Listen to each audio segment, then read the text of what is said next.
I've been getting nostalgic over certain video game things from back in the day, and I just want to talk about it a little bit. I don't know how long this is going to be. I don't know if it's going to be a complete mess, but I just wanted to talk about just certain aspects of playing video games back in the day. It took me a while to play video games since I didn't have a lot of money growing up, but the first console I ever played was a PlayStation. And it actually wasn't my own PlayStation or my family's PlayStation. It was a PlayStation at our church, the church that we went to.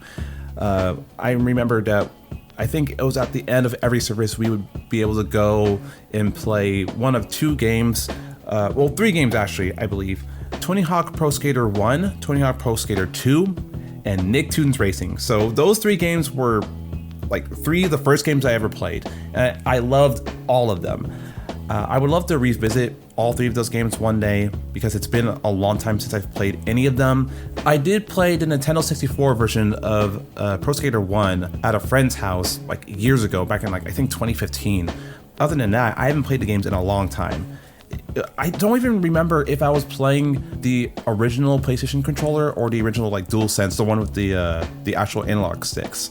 But yeah, that was my first real gaming experience, and it was really cool just seeing multiple consoles lined up, and we would all have to take turns playing off all these CRT TVs. And I think it wasn't crazy long after that when my younger sister got a PS2, and that was the first gaming console I ever got to experience in the comfort of my own home.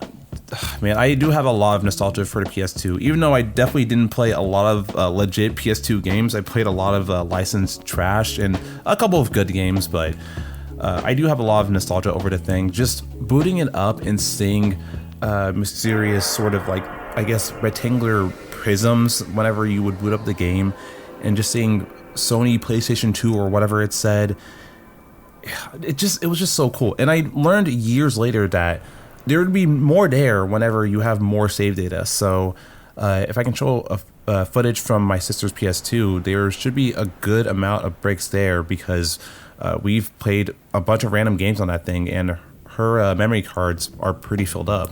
And one fun thing is whenever you would go into the memory card data, you would see a bunch of random icons for all of your games, and they would all be 3D models, and some of them would even move around and stuff. I remember we had the Battle for Bikini Bottom icon, and he'd be marching and stuff, and there's definitely a couple more, but it was just so cool. And you could even play CDs on the thing. I don't think we ever did that. We may have done that a couple of times, but I know it took us a while to figure that out. And of course, just playing the games on there was a lot of fun, obviously, but I'm focusing more, I guess, on the console itself. But I just remember plugging in the controllers. I think we had one wired controller, one wireless. I wonder if anyone out there has ever used this controller, but we had this wireless, it was a Pelican controller. I don't know if Pelican is the actual name of it. I'll try to find a picture, but it was a controller wireless that was just an aftermarket PS2 DualSense 2, and it had a Pelican as a little logo, and I love that controller. That's a controller I would normally use. I guess that was the first wireless controller that I ever used, so I thought it was really cool. I remember not being able to go super far with it, either because of the size of the room we were in or because of the strength of the signal, or maybe I forget how exactly that wireless controller works. Probably an IR sensor or something, but something did eventually happen to that PS2 and it stopped working. Maybe there was something wrong with the AC adapter or whatever.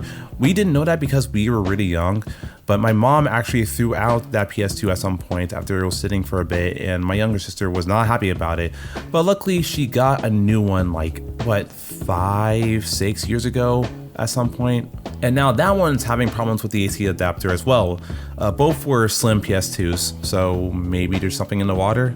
What's something else I can talk about? The Nintendo DS. The Nintendo DS is definitely not, obviously, my first experience into gaming, because I played the PlayStation 1, I played the PlayStation 2, didn't play the PlayStation 3, but I was playing the DS in middle school.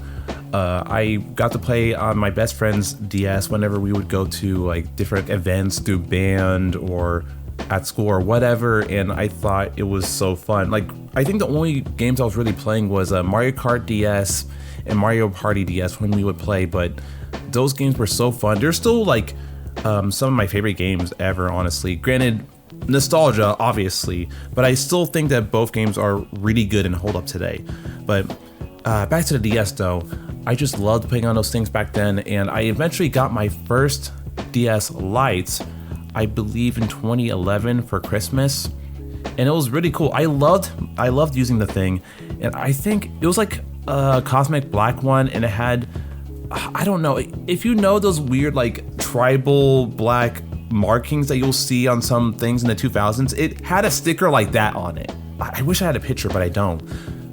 Man, I really loved playing on that thing, even though I only had one game. I did borrow someone else's game. I think it was Mario Sonic at the Winter Olympic Games. That was another game that I really liked playing with friends during this time. Yeah, it's a minigame collection, but it's a fun minigame collection and probably the best Mario and Sonic game in my opinion. And of course, using PictoChat, even though smartphones were definitely around at that point, it was just fun to mess around doing all that stuff and just chat with each other. I was in love with the DS during the 7th generation. Like, I didn't know really anything about the Xbox 360 or the PS3 or the Wii. I remember seeing plenty of commercials for the PS3 and the Wii from like 2007 onwards, but like I was still very, very casual when it came to games. So like the DS was perfect for me. I still really like the DS Lite. It was a lot of fun. Man, I could even talk about just gaming commercials back then. I really didn't pay attention to gaming commercials until the Wii came out. Yeah, those things were everywhere. The commercials played so often. Here's a fun story. Every time the Wii commercial came up, I actually got mad because I thought, no, that's not how you pronounce the Wii. No, it's pronounced Wii. Short I. I watched Sesame Street growing up. I know how to pronounce letters. It's Wii, and I would get so mad. Like, homie's getting mad at a commercial promoting a product he's not gonna buy. Like, I just, but yeah, I got upset every time I saw the commercial because I thought it should have been pronounced Wii. But yeah, and I remember all the PSD commercials going on, especially whenever they would promote the PlayStation Move, because I thought the PlayStation Move looked really cool. I really wanted it myself. But of course, that definitely didn't happen. I've never owned a PS3. I'm gonna stop here. I'm sure I can keep going, but let me know. Is there something that you remember very vividly, just randomly about the games you grew up with? I'm curious. Okay, take it easy, and I don't know, go read a book or something. Later.